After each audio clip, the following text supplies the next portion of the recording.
I need to remind you of the usual housekeeping messages. There are no fire alarm tests planned for this evening, so if the alarm sounds, please leave the chamber by the nearest door, then follow the illuminated fire exit signs and assemble in the car park at the rear of the building. Also, would you please ensure that your phones are on silent mode. We will deal first with apologies for absence. Apologies have so far been received from councillors Balmain, Collinson, I. Duffy, R. Duffy, Ellison, Greenhoff, Ibison, Lees, Moon, Ormerod and Shewan. Are there any other apologies? Grime and Evelyn Stevenson. Thank you.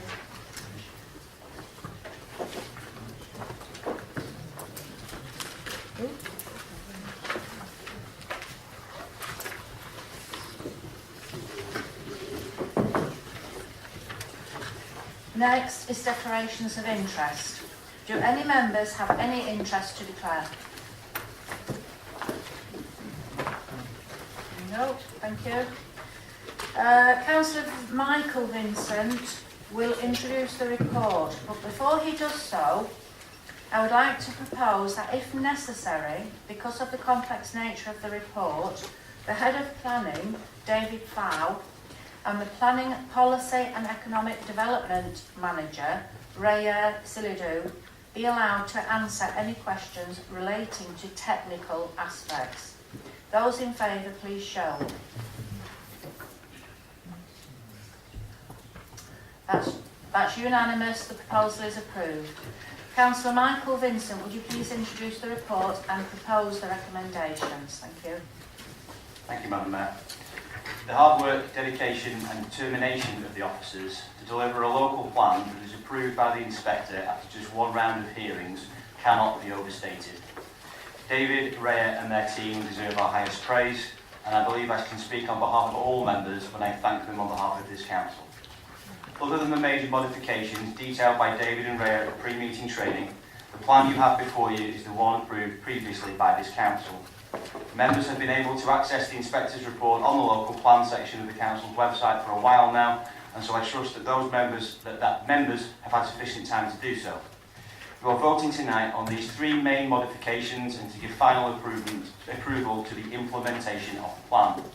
For those of you that weren't at the training, the main modifications are that there will be a reduction in the number of houses from 155 to 85 on the sites of Inskip.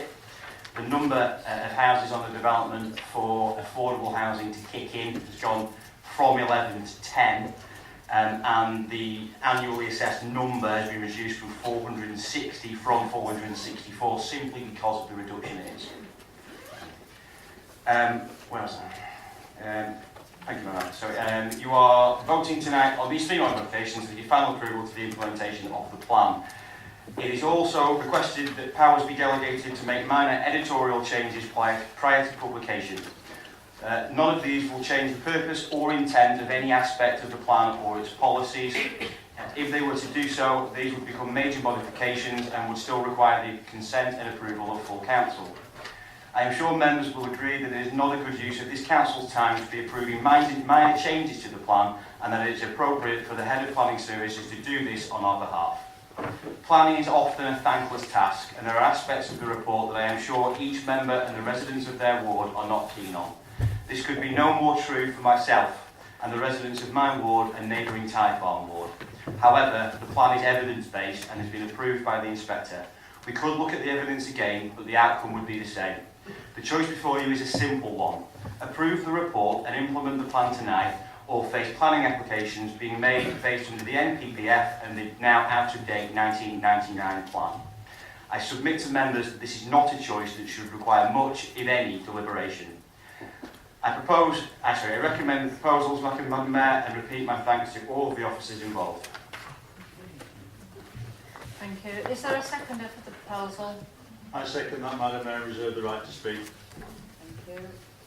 Are there any comments, questions or amendments? Councillor Fail. Thank you, Madam Mayor. Over the last 8 years, Labour councillors have consistently pressed for a sound plan to be put in place, a plan that serves the best interest of residents. whether the plan is sound is subjective, but in my opinion, the plan sent to the inspector was flawed, and it's my belief that it remains flawed. This could have been avoided had the plan been amended to take account of over 750 representations made during the 2015 Issues and Options paper consultation. Para 1.2.1 of the plan says the response gave valuable information on people's concerns. Yes, it was valuable. It's just a shame that the fundamental changes weren't made to the plan to reflect the valid concerns. Over 3 years on, and the inspector has reported at para 5.3 of the report as saying the local plan can be made sound by making a number of changes. Well, of course, it can be made sound by making a number of changes. Sadly, the changes haven't achieved that goal. So when Councillor Vincent in his forward says the council is confident that we have prepared a sound plan, more correctly it should say some of the council is confident.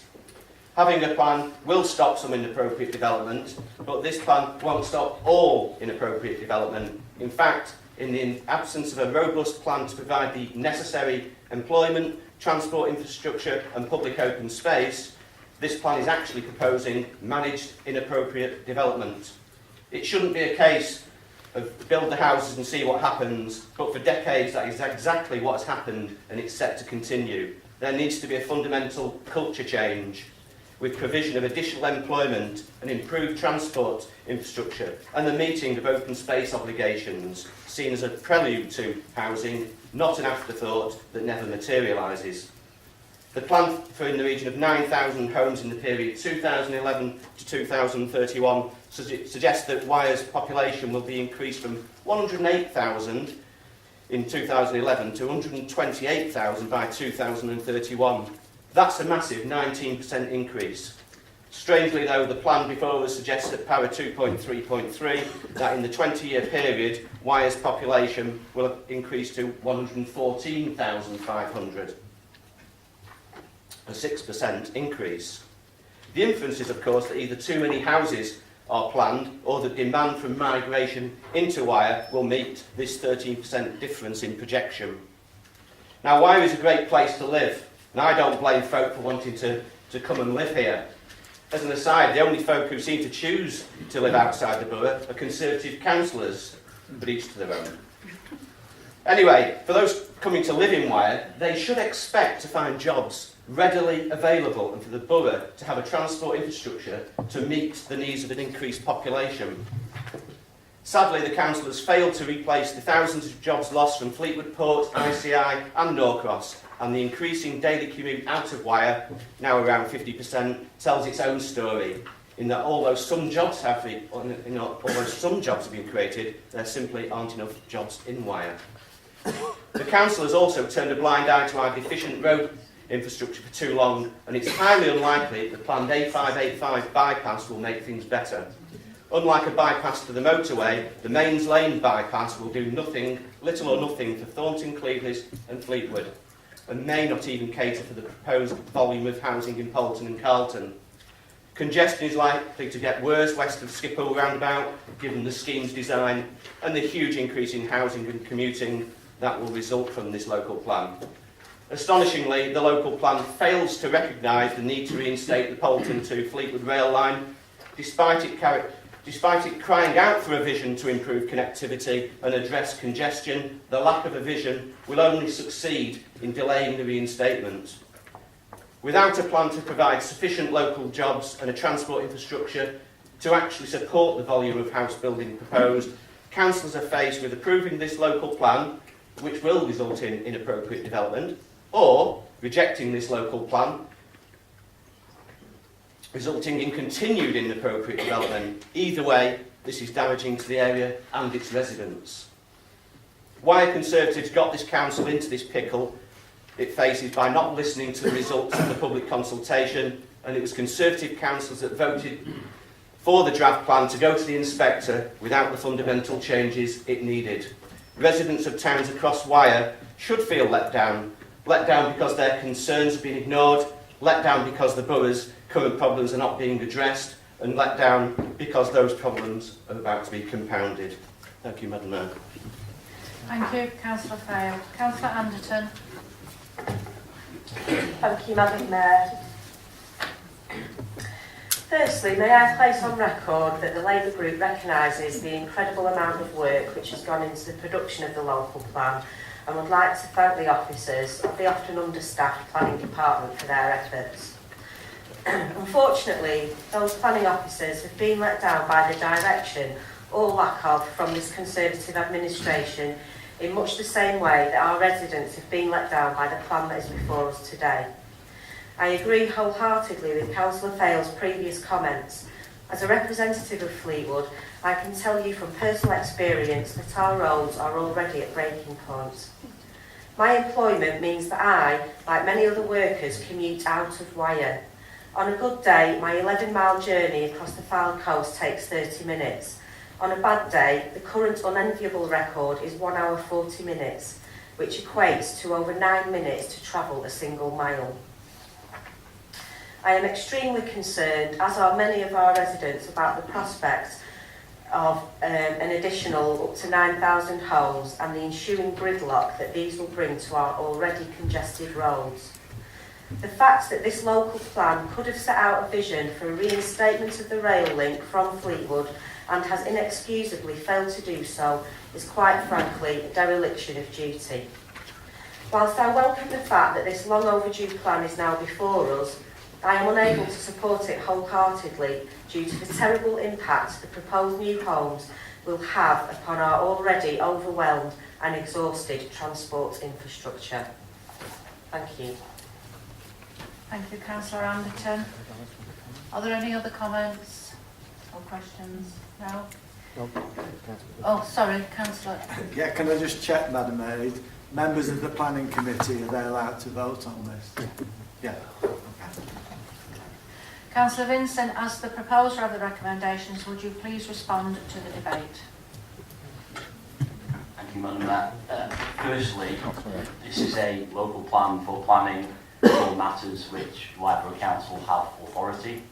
The last time I checked, we would not network rail. We cannot propose a plan to reinstate the railway. It would be wholly inappropriate to have done so, and it just goes to show the lack of actual understanding of the planning process that our friend visit have. Councillor Fayle has previously made clear his objections to this local plan, including in the leaflet he delivered in Jubilee Ward. In it, as he has done tonight, he calls the plan backwards and attacks it as failing to provide adequate roads or employment, and he claims it virtually guarantees that open space will not be met. The only thing backwards is Councillor Fayle's understanding of the plan and planning generally. Firstly, it is not Wyre's responsibility to provide roads and transport infrastructure. This would fall upon LCC or the Highways Agency. Not only does this have no place in our local plan, it would make us look rather stupid if we were to attempt to include it, as it does here tonight. Secondly, there are numerous sites within the plan that are protected for commercial and retail use. To suggest that the plan does nothing for employment is disingenuous at best. His comments are particularly surprising given his and his group's opposition to the enterprise zone, a section of the borough being actively promoted to increase employment and encourage growth. Finally, his favourite topic, green open space. He claims that we will miss green open space targets because of the plan, and this could not be more untrue, and it serves to expose that either he does not understand how green open space targets work, or he is deliberately misleading the public. I will leave members to draw their own conclusions as to which is correct. There are no targets for open space as a percentage of the borough as a whole. The targets are set within planning, and this is a planning matter, for new developments only. Previously lost open space is not allowed to be considered and plays no part in the targets which he is obsessed with. By their very nature, new housing developments will reduce the amount of open space in the borough. It is regrettable, and none of us like it, but our hands are tied by national planning policy, and this gives a target for the amount of open space a site is to have when it is developed. If members vote for the plan tonight, any larger developments will need to be supported by a master plan. 20% of the site must be affordable housing, adaptable housing, or housing designed to be occupied by older people. The mixture and type of properties can be required. We can require a higher percentage of open space than we can within the currently adopted local plan. So voting against the plan tonight is to vote for less green open space. We can require electric vehicle charging points and any other requirements set by LCC, such as car parking or schools. These are just a few examples. And, Madam Mayor, master plans go out to consultation, something I expected Council failed to support. So, if a master plan were to be brought forward with adequate green open space following the implementation of the plan, it could be rejected and should be rejected by our planning department. Only when it had an acceptable percentage would a draft be approved for public consultation. If members vote against the plan tonight, we revert to the old local plan and the NPPF. We lose the power to require master plans. Developers would now be able to work would not be able to work together to produce plans, but would instead be able to make smaller applications on a piecemeal basis. There would be no consultation, and it would be much more difficult for us to impose requirements on developers. The truth is that if we do not adopt this local plan, the chances of us hitting our green open space targets are significantly reduced. Voting against this plan is to surrender all planning policy to Westminster's NPPF. Those of you in rural communities will be aware that the current boundaries for the countryside are challenged by developers all the time. If you vote against the plan, you are voting against keeping the lines of our countryside. If you wish to retain control within the local plan, vote for it. Thank you. That concludes the debate. Would members please vote on the recommendations? Those in favour, please show.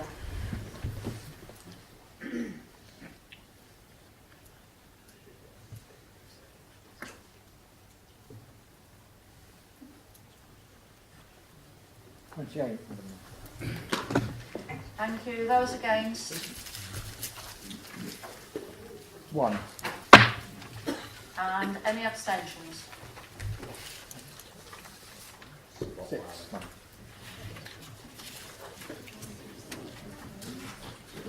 The recommendations are approved. That concludes the business for this evening and the meeting is closed. Thank you for attending.